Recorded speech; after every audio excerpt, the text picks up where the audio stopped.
శ్రీమాత్రే నమ. జయ గురు దత్తాత్రేయ నమ. ఈ వీడియోలో మనం 2024 సంవత్సరం ఏప్రిల్ నెల మాస ఫలితాలు వృషభ రాశి వారికి ఏ విధంగా ఉండబోతున్నాయి అన్న విషయాన్ని మనం ఈ వీడియోలో పరిశీలిద్దాం. వృషభ రాశి వారికి ఏ పనైనా వాళ్ళు స్వయంగా చేసుకుంటేనే తప్ప వాళ్ళకి తృప్తి ఉండదు. ప్రతి విషయాన్ని కూడా చాలా కొత్తగా ప్రయత్నం చేస్తూ ఉంటారు. వాళ్ళు అనుకున్న కార్యక్రమం కోసం చాలా కాలం ఎదురు చూసన్నా సరే అనుకున్నది సాధించే ప్రయత్నం చేస్తుంటారు. చాలా తొందరగా ఏ విషయాన్ని కూడా నమ్మరు.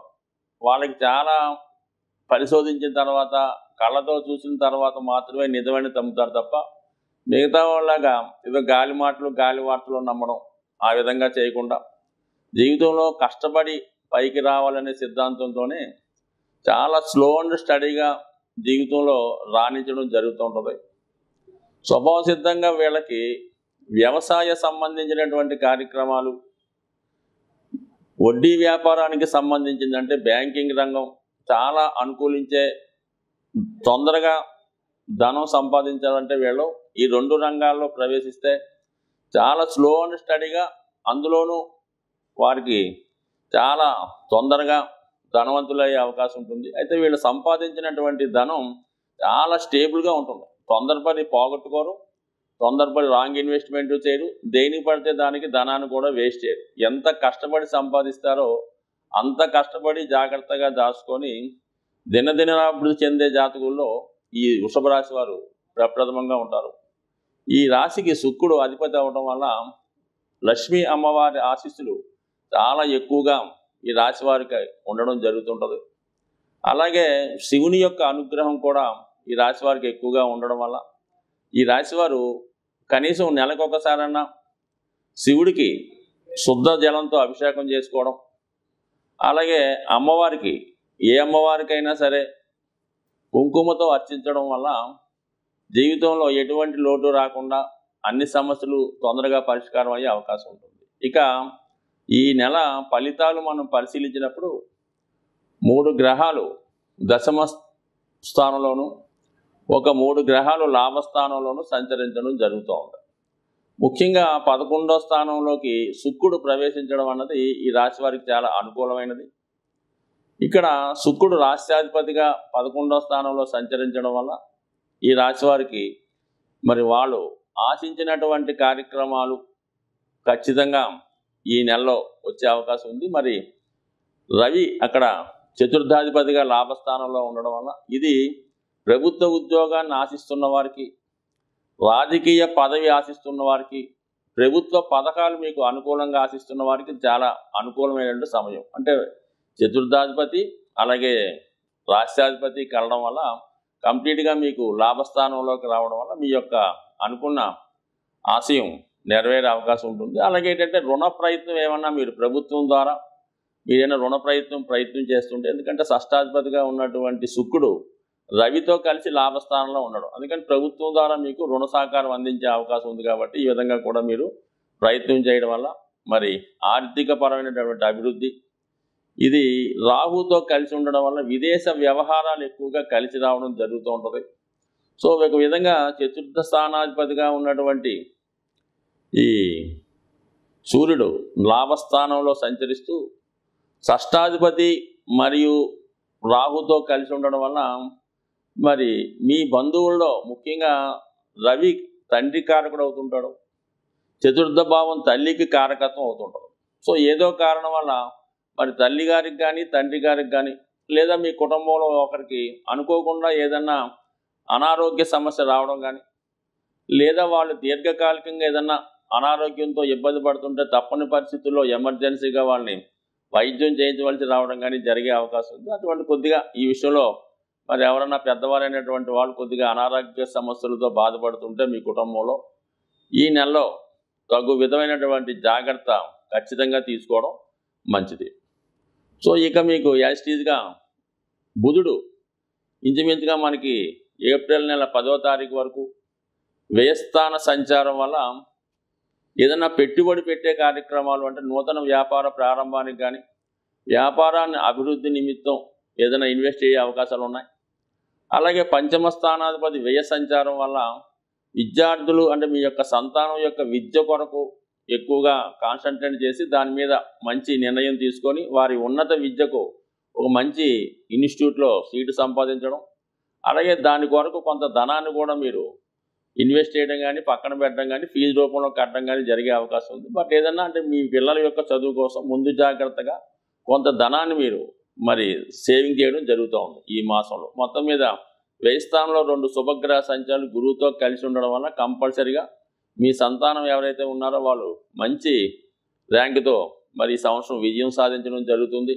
అలాగే వాళ్ళకి మంచి కాలేజీలో సీటు కూడా దొరికే అవకాశం ఉంది. కాబట్టి ఈ విషయంలో మీరు చాలా గర్వపడే సూచనలు ఉన్నాయి. మరి ఈ విధంగా అంటే ధనం విషయంలో మాత్రం వాళ్ళ కొరకు ఒక మంచి కాలేజీలో చేర్పించడం వల్ల దేని కొరకు కానీ ఎక్కువగా ధనం వెచ్చిస్తారు. ఎందుకంటే లాభాధిపతి గురువు 12, ధనాధిపతి బుధుడు 12, ఈ రెండు కలిపి మీకు విద్యా సంబంధించిన విషయాల మీద మంచి కార్యక్రమం పెట్టుబడి పెట్టడం జరుగుతుంటుంది. కొంతమంది షేర్ మార్కెట్లో పెట్టచ్చు, కొంతమంది ఏదైనా గోల్డ్ ఆభరణాలు కొనే అవకాశం ఉంది. కాబట్టి ఆ విధంగా కూడా ఏదైనా మంచి జరిగే అవకాశం ఉంది. కొన్ని శుభకార్యాల నిమిత్తం కూడా ఆర్థికపరమైన ఖర్చు ఉంది. ఇది రుణం కూడా మీకు ఎక్కువ దొరుకుతుంది.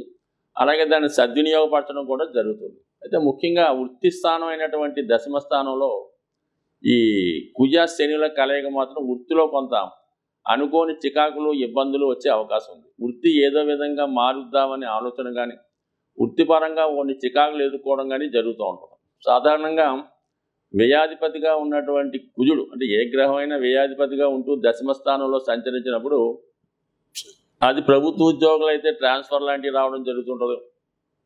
అది వ్యాపారులు అయితే వ్యాపారాన్ని కంప్లీట్గా మార్చి కొత్త వ్యాపారాన్ని స్టార్ట్ చేయడం కానీ, ఉన్నదాన్ని కొన్ని మార్పులు చేర్పులు చేయడం కానీ జరుగుతూ ఉంటుంది. అంటే ఇంకా 2 శత్రుగ్రహాలు దశమ స్థానంలో సంచరించడం వల్ల కంపల్సరీగా మీకు వృత్తిపరమైనటువంటి చికాకులు ఎదుర్కోవడం జరుగుతుంది. అయితే ఇది వ్యవసాయ రంగంలో ఉన్న వాళ్ళకి, రియల్ ఎస్టేట్ రంగంలో ఉన్న వాళ్ళకి, అంటే భూములకు సంబంధించిన వ్యవహారాల్లో ఉన్న వాళ్ళకి ఖచ్చితమైనటువంటి అభివృద్ధి రావడం జరుగుతుంటుంది. అలాగే పోలీస్ డిపార్ట్మెంట్ సంబంధించిన శాఖల వారికి, అలాగే అందులో ఉద్యోగ ప్రయత్నాలు చేస్తున్న వారికి అనుకున్న ఫలితాలు వచ్చే అవకాశం ఉంది. ఈ పక్షంలో ముఖ్యంగా వస్తున్నటువంటి పర్వదినం మహాశివరాత్రి.